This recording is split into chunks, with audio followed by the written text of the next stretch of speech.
আসসালামু আলাইকুম। স্বাস্থ্য কথা পেজ এবং মেডিসিন কর্নার ডিএন এর পক্ষ থেকে আপনাদের জানাচ্ছি আন্তরিক শুভেচ্ছা ও অভিনন্দন।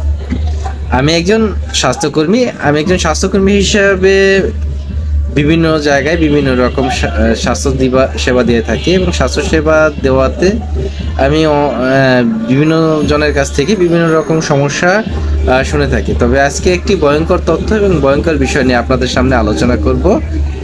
সেটা হচ্ছে গিয়ে অ্যান্টিবায়োটিক।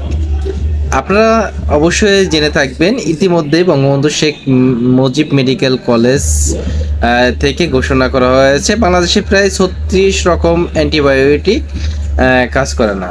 আর এর মূলে রয়েছে আমাদের এর মূলে আসলে ভুল চিকিৎসায় প্রধান দায়ী। তবে এর মধ্যেও আরও কিছু সমস্যা আছে, সেটা হচ্ছে আমাদের অশিক্ষিত